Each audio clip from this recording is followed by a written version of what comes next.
వృక్షము. ఇది ఏంటో నాకు తెలియదు.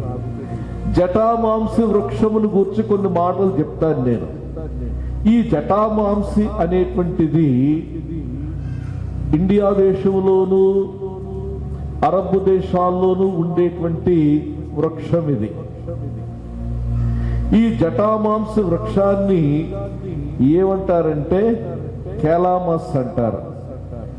ఈ వృక్షము యొక్క వేళ్ళు చాలా విలువైనటువంటివి. ఈ వేళ్ళు చాలా విలువైనటువంటివి. ఈ జటామాంసి ఈ వృక్షానికి అర్థం ఏంటంటే తిన్నగా నిలబడడం అని అర్థం. తిన్నగా నిలబడడం, అటు ఇటు వంగిపోకుండా చక్కగా నిలబడటం. దేవునికి స్తోత్రం కలుగునుగా. హల్లెలూయా, హల్లెలూయా. కృంగిపోకుండా, వంగిపోకుండా చక్కగా నిలబడ్డం. ఇది హిమాలయ పర్వతముల మీద మొలిచేటువంటి వృక్షం. ఇది బండ మీద మొలిచే వృక్షం. ఇది ఈ వృక్షాన్ని గూర్చి ఒకటి రెండు మాటలు చెప్తాను నేను.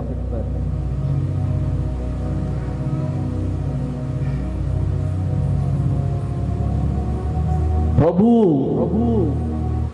మనల్ని ఏం చేశాడంటే, మనమంతా కూడా జిగటగల దొంగ ఊబిలో కూరుకుపోతూ ఉన్నప్పుడు ఆయన చెయ్యి పట్టుకున్నాడు, లేవనెత్తాడు. లేవనెత్తి బండ మీద నిలబెట్టి తనకు స్తోత్ర రూపముగు ఒక గీతమును మన నోట ఉంచాడు. మిగిలిన నేలంతా కూడా ఊబి వంటి నేల. ఊబి వంటి నేల. ఈ ఊబి వంటి నేలలో మనుషులు కూరుకుపోతారు కానీ నిలబడలేరు. కూరుకుపోతారు. ఈ ఊబి వంటి నేల నుండి ప్రభు ఏం చేశాడంటే లేపాడు, బండ మీద నిలబెట్టాడు. బండ మీద నిలబెట్టాడు. ఈ బండ మీద మనం ఎప్పుడైతే కట్టబడ్డామో, ఈ బండ మీద కట్టబడినటువంటి దానిని ఏ శక్తి కూడా కదిలించలేదు. దేవునికి స్తోత్రం కలుగునుగాక. హల్లెలూయా. బుద్ధి లేనటువంటి వాడు ఇసుక మీద కట్టుకున్నాడు, బుద్ధి కలిగినటువంటి వాడు బండ మీద కట్టుకున్నాడు. ఇది బండ మీద కట్టబడిందేమో, ఎన్నొచ్చినా కూడా దానికి ఏమీ చేయలేకపోయింది. ఈ వృక్షం, ఈ జటామాంసి వృక్షం ఫలించే ఫలమేమిటో మనం చూద్దాం. మూడోది సమాధానము. ఏంటది? సమాధానం.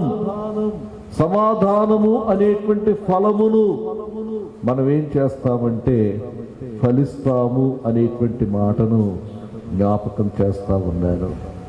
సమాధానంగా ఉండడం, ఏమాత్రము కూడా కలవరపడకుండా, కంగారు పడకుండా సమాధానముగా ఉండడం. దేవునికి స్తోత్రం కలుగునుగాక. ఇది కొంచెం అర్థం చేసుకోవడానికి ఒక వచనం చూద్దాం. యోహాను సువార్త 14వ అధ్యాయం 27వ వచనం. శాంతి మీకు అనుగ్రహించి వెళ్ళుచున్నాను, నా శాంతిని మీకు అనుగ్రహించుచున్నాను. లోకమిచ్చినట్టుగా నేను మీకు అనుగ్రహించుటలేదు. మీ హృదయమును కలవరపడనీయకుడి, వెరవనీయకుడి. అంటే సమాధానం. అటు ఇటు వంగిపోకుండా, కదిలిపోకుండా, బెదిరిపోకుండా, వెరవకుండా, కలవరపడకుండా ఉండడానికి ప్రభు మనకిచ్చింది ఏంటంటే ఆయన సమాధానం మనకిచ్చాడు. ఆయన శాంతిని మనకు అనుగ్రహించాడు. దేవునికి స్తోత్రం. ప్రతి పరిస్థితిలో కూడా సమాధానంగా ఉండగలుగుతున్నామా? కలవరపడుతున్నామా?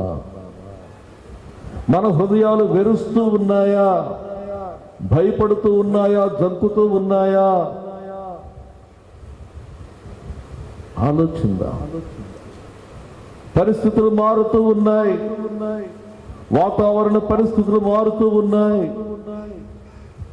నిజంగా క్రీస్తు అనుగ్రహించిన సమాధానం మనలో ఉంటే మనం కలవరపడమండి. దేవునికి మహిమ కలుగును గాక. హల్లెలూయా, హల్లెలూయా. మనము కలవరపడం. కలవరపడకుండా మనం ఉండగలుగుతాము. దేవునికి స్తోత్రం కలుగును గాక. హల్లెలూయా. కలవరపడకుండా మనం ఉంటాం. ఈ సమాధానం మనం ఫలించాలి. దేవుని స్తోత్రం. ప్రతి పరిస్థితిలో కూడా సమాధానంతో ఉండండి. దేవునికి స్తోత్రం. క్రీస్తు అనుగ్రహించు సమాధానం మన హృదయాలలో ఏలుతూ నెమ్మదిగా, సమాధానంగా ఉండడం, ఇది ఫలించాలి. దేవునికి స్తోత్రం కలుగును గాక. హల్లెలూయా. ఎన్ని వృక్షాలు చెప్పుకున్నా అమ్మా? 3 వృక్షాలు చెప్పుకున్నాం కదా. ఎందుకంటే ప్రియుడు ఇలాంటి వృక్షాలు ఉన్నటువంటి వనంలోకే వస్తాడు, కానీ తుమ్మ చెట్లున్న తోటకి దేవుని స్తోత్రం కలుగును గాక. హల్లెలూయా. ఇవి మనం కలిగి ఉండాలి అనేటువంటి మాటను జ్ఞాపకం చేస్తా ఉన్నాను. సంఘం కలిగి ఉండాలి. మీకు ముందే చెప్పాను, లోకమంతా కూడా ముళ్ళ తప్పలతో ఉన్న ఎడారి, సంఘం ఒకటే మూయబడిన ఉద్యానవనము. దేవుని స్తోత్రం కలుగును గాక. హల్లెలూయా. ఇప్పుడు 4వ వృక్షానికి వద్దాం. 4వ వృక్షం చదవండి అమ్మా.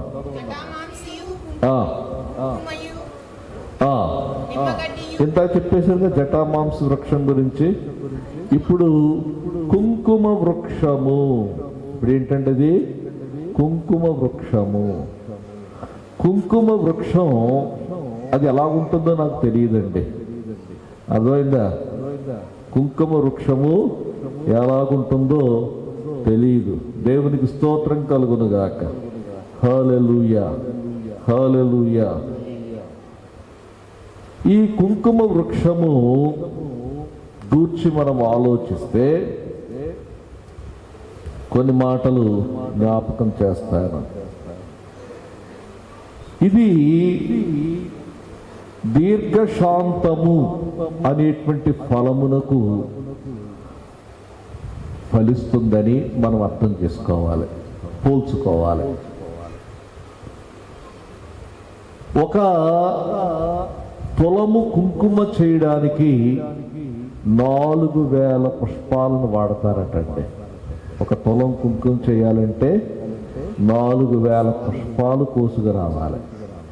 4000 పుష్పాలు కోసుకుని వచ్చి తయారు చేస్తే ఒక తులము కుంకుమ వస్తుందని చెప్పారు. అంటే ఎంత దీర్ఘశాంతం ఉండాలి చూడండి. కంగారు పడకూడదు కదా. 4000 పువ్వులు కొయ్యాలంటే ఎంతో ఓపిక కావాలి.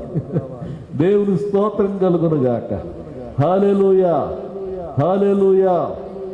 దీర్ఘశాంతము అనేటువంటిది చాలా ప్రాముఖ్యమైనదిగా మనం జ్ఞాపకం చేసుకోవాలి. దేవునికి స్తోత్రం కలుగును గాక. హల్లెలూయా. దీర్ఘశాంతం పట్టణమును పట్టుకొని వాని కంటే కూడా దీర్ఘశాంతము గలవాడు శ్రేష్ఠుడు. దీర్ఘశాంతం కలిగినటువంటి వాడు శ్రేష్ఠుడని మనం చూస్తూ ఉన్నాం. ఈ దీర్ఘశాంతము అనేటువంటిది మన యొక్క ఈ ఏదెను వనములో ఫలించాలి. దేవునికి స్తోత్రం కలుగునగాక.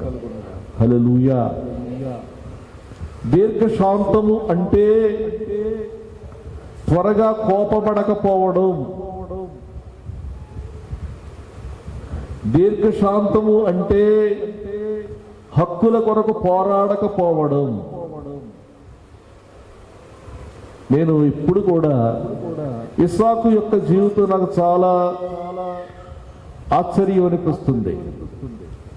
ఇస్సాకు యొక్క జీవితంలో చూస్తే ఇస్సాకు తన హక్కుల కొరకు పోరాడలేదు. ఇస్సాకు బావి త్రవ్వాడు. ఇస్సాకు బావి త్రవ్విన తరువాత శత్రువులు వచ్చి ఇస్సాకును తోలివేశారు. నాదిది, నేను త్రవ్వుకున్నాను అని వారితో పోట్లాడలేదు. అక్కడి నుండి వెళ్ళి మరొక బావి త్రవ్వుకున్నాడు. మరొక బావి త్రవ్వుకున్న తరువాత ఏం జరిగిందంటే మరలా శత్రువులు వచ్చారు. మరలా శత్రువులు వచ్చంటా ఉన్నారు, ఇది మా బావి అన్నారు. మరలా దాన్ని విడిచిపెట్టేశాడు. మూడవసారి బావి తవ్వుకున్నాడు. అప్పుడు శత్రువులు ఎవరు రాలేదు. ఇక్కడ నేను చెప్పేది ఏంటంటే తన యొక్క హక్కుల కొరకు అతడు పోరాడలేదు. దేవునికి స్తోత్ర. ప్రభు అయినటువంటి యేసయ్యను బంధించడానికి సైనికులు వచ్చారు. సైనికులు వస్తే ప్రభు అయినటువంటి యేసు తన తండ్రిని వేడుకొనొచ్చు. తన తండ్రిని వేడుకుంటే విస్తారమైనటువంటి పరలోక సైన్యాన్ని పంపిస్తాడు ఆయన. కానీ ఆయన తన హక్కు కొరకు పోరాడలేదు. ఆయన ఒక మాట అంటాడు. ఏమంటాడో తెలుసా? నా లోకము ఇహ సంబంధమైనటువంటిది కాదు. ఒకవేళ ఇహ సంబంధమైనదైతే నా సైనికులు వచ్చి పోరాడతారు. నాది ఈ లోకం కాదు, నాది పైలోకము. యేసు చెప్పిన విధంగా ఈ రోజున క్రైస్తవులు చెప్పగలుగుతున్నారా? మనం ఈ మాటలు వినడానికి బాగుంటాయి, కానీ ఆచరణలో పెట్టేటువంటి సమయానికి మనం దెబ్బలాట్లకు వెళ్తాం కదా. మనం దెబ్బలాట్లకు వెళ్తాం. చూస్తూ ఉన్నాం, ప్రభు అయినటువంటి యేసయ్య పోరాడలేదు. యేసయ్య వలె మనము కూడా పరలోక పౌరసత్వం కలిగినటువంటి వారిగా మనం గుర్తించుకోవాలి. మన పౌరసత్వం పరలోకములో ఉంది. దేవునికి స్తోత్రం కలుగునగాక. దీర్ఘశాంతము. దేవునికి స్తోత్రం కలుగునగాక. హల్లెలూయా. శాంతం చూపించాలి, దీర్ఘశాంతం చూపించాలి. విశ్వాసులకు తగిన జీవితం దీర్ఘశాంతం. చూడండి, ఒక మాట మీకు జ్ఞాపకం చేస్తాను నేను.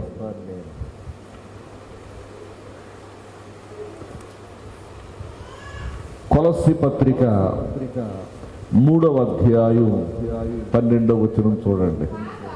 కాగా దేవుని చేత ఏర్పరచబడిన వారును పరిశుద్ధులను ప్రియులునైన వారికి తగినట్లు. పరిశుద్ధులకు తగిందన్నమాట ఇది. మీరు జాలిగల మనస్సును, దయాళుత్వమును, వినయమును, సాత్వికమును, దీర్ఘశాంతమును ధరించుకొనుడి.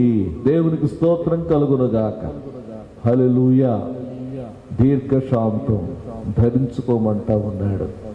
కాబట్టి ఇక్కడ కుంకుమ వృక్షం మనకు జ్ఞాపకం చేస్తున్నటువంటి ఫలం ఏంటంటే దీర్ఘశాంతము అనేటువంటి ఫలమును మనం ఫలించాలి. దేవునికి స్తోత్రం కలుగునుగాక. హల్లెలూయా. ప్రభు అయినటువంటి యేసు ఆయన దీర్ఘశాంతమునకు గొప్ప మాదిరి. ఆయనను కొట్టారు, గుద్దులు గుద్దారు, కొరడాలతో కొట్టారు, అపహాస్యం చేశారు, సిలువకు ఎక్కించారు. అయినప్పటికీ కూడా దూషింపబడి ఆయన దూషింపలేదు. ఒక గొప్ప మాదిరిని మనకు చూపించాడని దేవుని యొక్క వాక్యములో మనం చూస్తూ ఉన్నాం. దేవునికి స్తోత్రం కలుగునుగాక. హల్లెలూయా, హల్లెలూయా, హల్లెలూయా. చూడండి, దీర్ఘశాంతానికి వ్యతిరేకం పదం చెప్పాను కదా, త్వరగా కోపడ్డం. దేవుని వాక్యంలో ఉంది, కోప చిత్తునితో సహవాసం చేయుచున్నాం. దేవునికి స్తోత్రం కలుగునుగాక. హల్లెలూయా. ఇది ఈ కుంకుమ వృక్షము ఫలించే ఫలము. 4 వచ్చినాయి కదమ్మా. 5వ వృక్షం నిమ్మగడ్డి వృక్షం. ఇది గడ్డో లేకపోతే వృక్షమో నాకు తెలియదు, కానీ దీనిని ఏమంటారంటే కెలామస్ అంటారు. దీన్ని కూడా, ఇది కూడా ఒక చెట్టు సంబంధించినటువంటిదే. ఈ నిమ్మగడ్డి, దీనిని గూర్చి మనం ఆలోచిస్తే దీనికి అర్థం ఏంటంటే మాధుర్యము, అలాగే సున్నిత స్వభావం అని అర్థం చేసుకోండి. మనము ఈ వృక్షాన్ని కలిగి ఉండడం ద్వారా మనలో ఫలించే ఫలము ఏమిటంటే సున్నిత స్వభావము. ఇంకో మాటలో చెప్పాలంటే దయాళుత్వము. ఏ ఫలం అది? 4వ ఫలం ఏంటి? 5వ ఫలం ఏంటి? దయాళుత్వము. దేవుడు దయగలిగినటువంటి వాడు. ఆయన దయామయుడు, దయ చూపించేటువంటి వాడు. దయ ఆయన గుణములలో ఒక గుణముగా ఉంది. మనం కూడా ఏంటంటే యేసు ప్రభు ఎలాగైతే దయగలిగినటువంటి వాడు, మనము కూడా దయగలిగినటువంటి వారిగా ఉండాలి. మనము దయ చూపితే ప్రభు అయినటువంటి యేసయ్య మనకు దయ చూపుతాడు. దయగల వారి ఎడల ఆయన దయగలిగి ఉంటాడు. ఆయన కఠినుల ఎడల వికటము చూపుతాడు. దేవునికి స్తోత్రం కలుగునుగాక. హల్లెలూయా. దయ మీకు ఒక మాట జ్ఞాపకం చేస్తాను. ప్రభు అయినటువంటి యేసయ్య చెప్పినటువంటి ఒక ఉపమానం. ఈ ఉపమానములో ఒక ధనవంతుడు ఉన్నాడు, ఒక ధనవంతుని గూర్చి వ్రాయబడినటువంటి మాటలు ఏంటంటే, అతడు అనుదినము బహుగా సుఖపడువాడు. ఆ రోజుల్లో చాలా విలువైనటువంటి వస్త్రాలు ధరించుకున్నాడు, ఊదా రంగు వస్త్రములను ధరించుకున్నాడు అని వ్రాయబడి ఉంది. బహుగా సుఖపడుచుండువాడు అని అతన్ని గూర్చి వ్రాయబడి ఉంది. ఇతడు అన్యుడు కాదు గాని అతనిలో లేని గుణము ఏమిటంటే దయ చూపించేటువంటి గుణం లేదు కదా. వీడు ఈ పేదవాడైనటువంటి లాజరు పట్ల వాడేమాత్రము కూడా దయ చూపించలేదు అని దేవుని యొక్క వాక్యములో మనం చూస్తూ ఉంటాం. దేవునికి స్తోత్రం కలుగునుగాక. ధనవంతుని ఇంట వాకిట పడియుండి అంటే అర్థం ఏంటంటే వాకిట పడి ఉన్నాడంటే కుమ్మం దగ్గర ఉన్నాడని కాదు, దగ్గరలో ఉన్నాడు. ఎప్పుడు ఈ ధనవంతుని ఇంట నుండి మిగిలిపోయినటువంటి ఆహార పదార్థాలు బయట వేస్తారు, వాటిని తీసుకొని తినాలని చెప్పి వాడు ఏం చేసేవాడంటే ఎదురు చూస్తూ ఉండేవాడు, దయ చూపించలేకపోయాడు. చూడండి, ఇది చాలా ప్రాముఖ్యమండి. దేవుని యొక్క వాక్యములో ఒక మాట జ్ఞాపకం చేస్తాను మీకు. దేవునికి స్తోత్రం కలుగునుగాక. హల్లెలూయా, హల్లెలూయా. చూడండి, దేవుని వాక్యములో మనం చూస్తే సామెతల గ్రంథం 22వ అధ్యాయం 9వ వచనం. 22వ అధ్యాయం 9వ వచనం. దయా దృష్టి గలవాడు తన ఆహారములో కొంత దరిద్రునికిచ్చును. చూడండి, దయా దృష్టి కలిగినటువంటి వాడు ఏం చేస్తాడంటే వాడు తినే ఆహారములో కొంత దరిద్రునికి ఇస్తాడు. అలాంటి వాడు దీవెన పొందుతాడు. దేవునికి స్తోత్రం కలుగునుగాక. హల్లెలూయా. కాబట్టి ఈ యొక్క కుంకుమ గడ్డి వృక్షం ఫలించే ఫలము ఏంటంటే దయాళుత్వము. మన మాటల్లో దయ ఉట్టిపడాలండి, దయగా మాట్లాడాలి. దేవునికి స్తోత్రం కలుగునుగాక. హల్లెలూయా. ప్రభు అయినటువంటి యేసు ఆయన దయగా మాట్లాడాడు. అక్కడ ఉన్నటువంటి మత నాయకులు కఠినమైనటువంటి మాటలు మాట్లాడారు, యేసు దయగా మాట్లాడాడు. పాపాత్మురాలైనటువంటి స్త్రీని తీసుకొని వచ్చి, ఈమె పాపములో పట్టబడింది, మా ధర్మశాస్త్రం ఏం చెప్తుందంటే ఈమెను రాళ్లతో కొట్టి చంపమని చెప్తా ఉంది, నువ్వేం చెప్తావు చెప్పు. యేసయ్య ఏం మాట్లాడలేదు, నేలకు వంగి ఆయన వ్రాసుకుంటూ ఉన్నాడు. రాసుకుంటూ లేచి ఒక మాట అన్నాడు, మీలో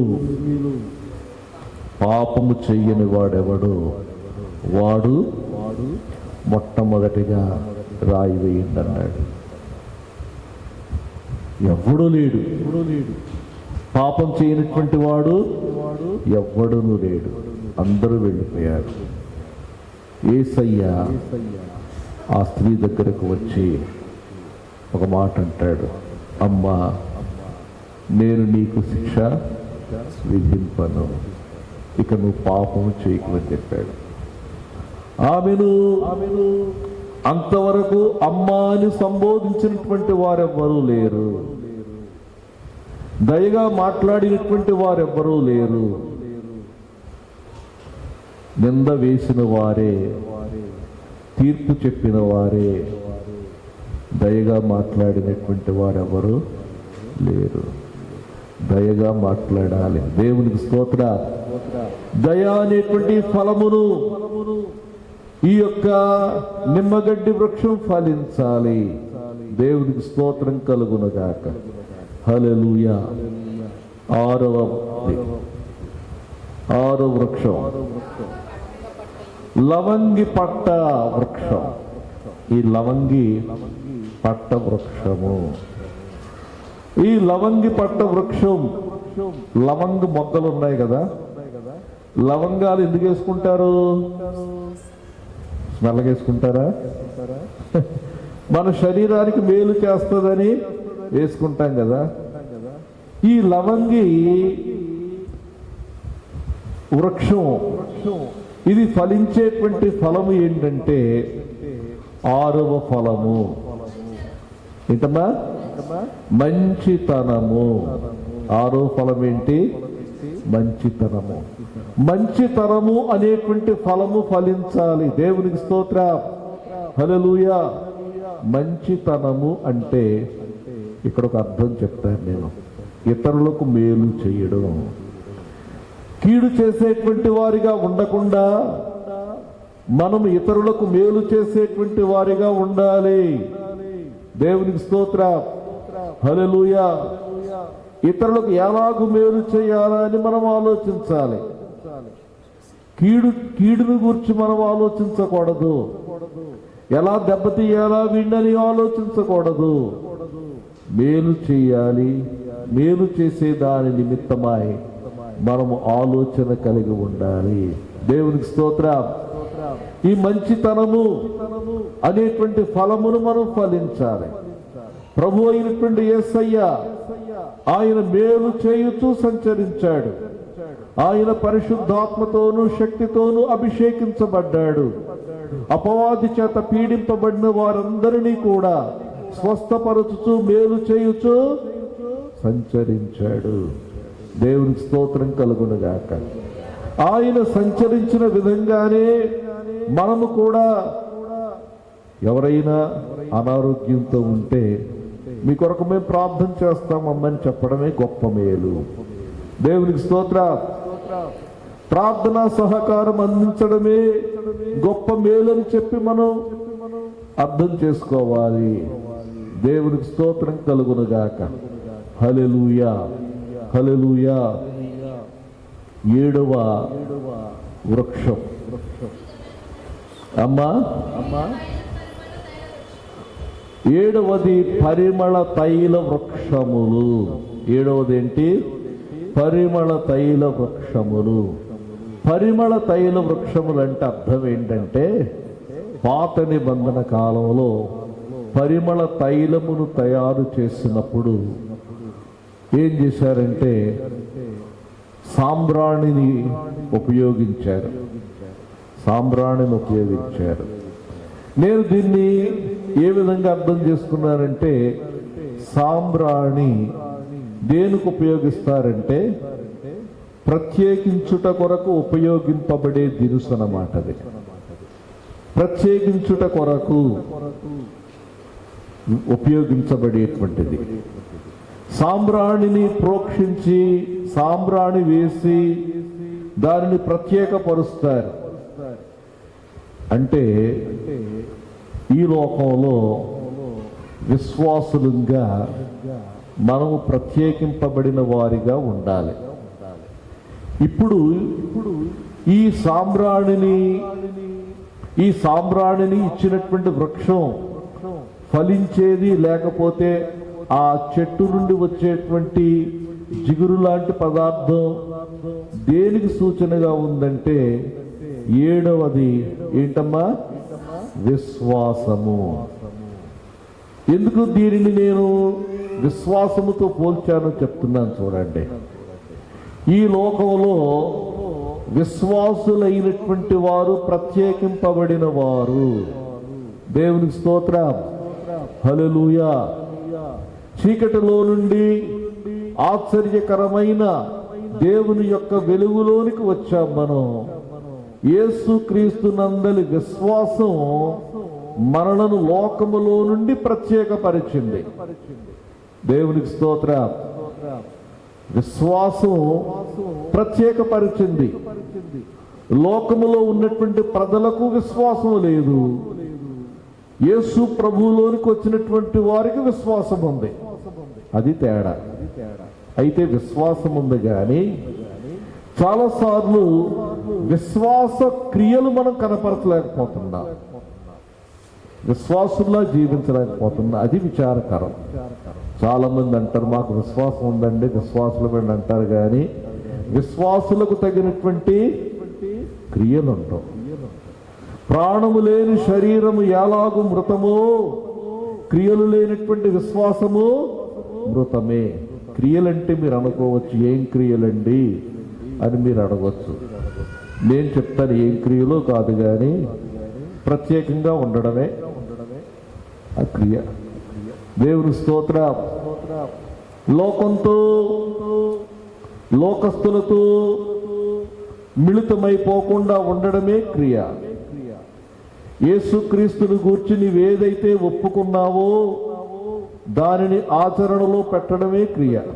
అంతే. దేవునికి స్తోత్రం కలుగునుగాక. హల్లెలూయా. బట్టలు మార్చేయాలండి, తెల్ల బట్టలు వేసుకోవాలండి, జుట్టు కత్తిరించుకోవాలండి, ఇవి కాదు. ఈ ప్రత్యేకత అంటే అది కాదు. దేవునికి స్తోత్రం కలుగునుగాక. ఇప్పుడు రకరకాలైన క్రాపులు ఎంచుకున్న వాళ్ళు కూడా ప్రత్యేకంగా కనపడుతున్నారుగా. అది ఆ ప్రత్యేకత కాదు. దేవుని స్తోత్రం. హల్లెలూయా. ఏడవది పరిమళ ద్రవ్యములు. దేవునికి స్తోత్రం. పరిమళ తైల వృక్షములు అంటే ప్రత్యేకతను గూర్చి నేను మాట్లాడుతూ ఉన్నాను. నేను ముగించేస్తానులేండి. ఇప్పుడు 8వ వద్దాం.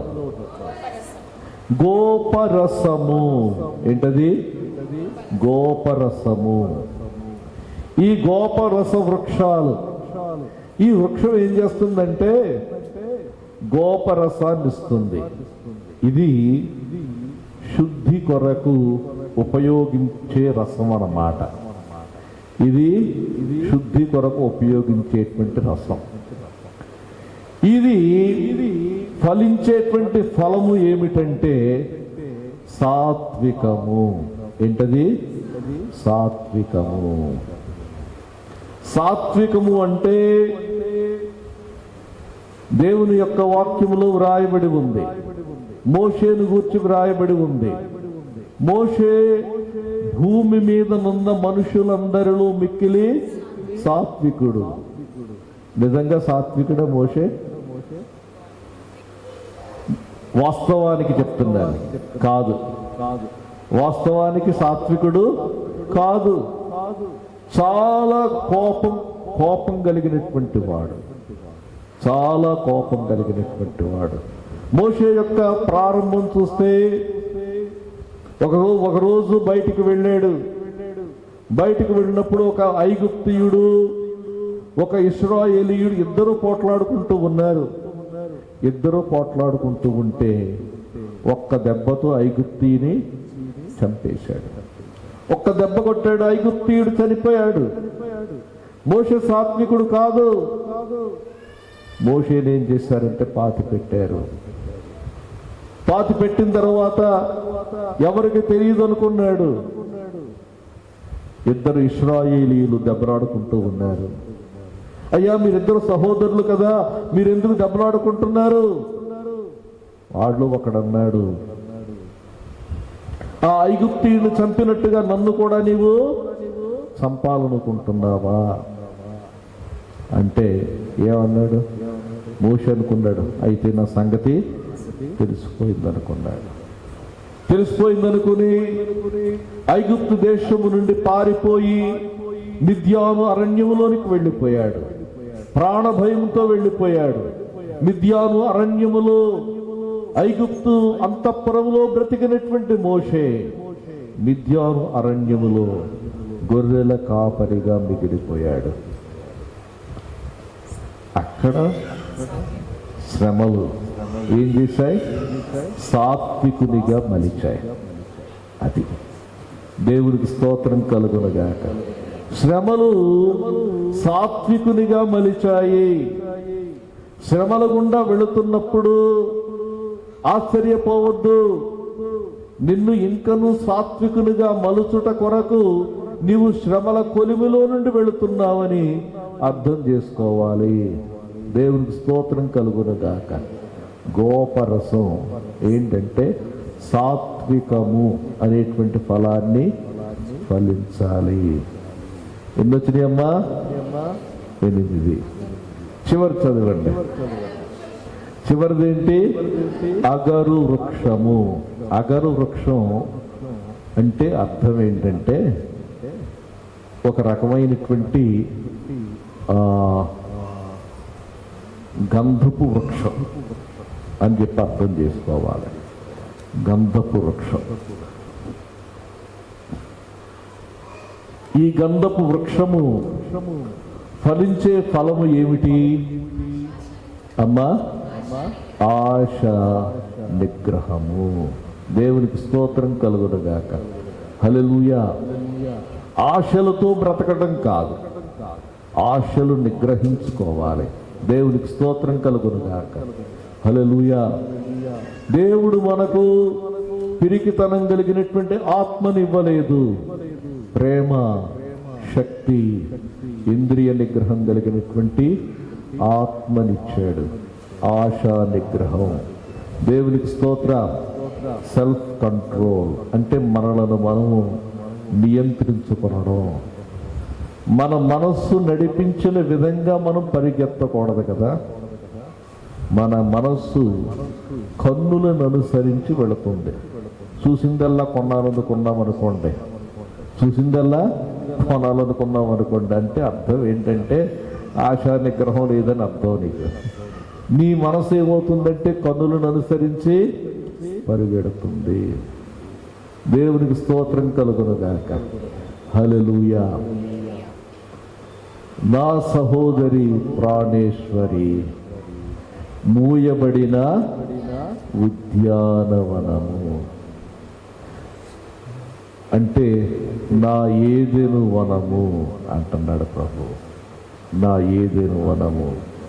ఈ ఏదెను వనములోనికి నేను వేంచేసి నాకిష్టమైన ఫలములను నేను ఆస్వాదిస్తాను. నా వనములోనికి వేంచేసి ఆ వనములో నేను సంచరిస్తాను. ఆ వనములో నేను వారితో సహవసిస్తాను, వారితో సంభాషిస్తాను. ప్రభువా, నీకిష్టమైన వనముగా నా హృదయాన్ని మలుచుకోండి. ఈ లోకమనేటువంటి అరణ్యములో నా జీవితం నీకు ఒక ఏదెను వనముగా చేసుకోండి. అది దేవునికి స్తోత్రం కలుగునుగాక. కళ్ళు మూసుకోండి, ప్రార్థన చేసుకుందాం.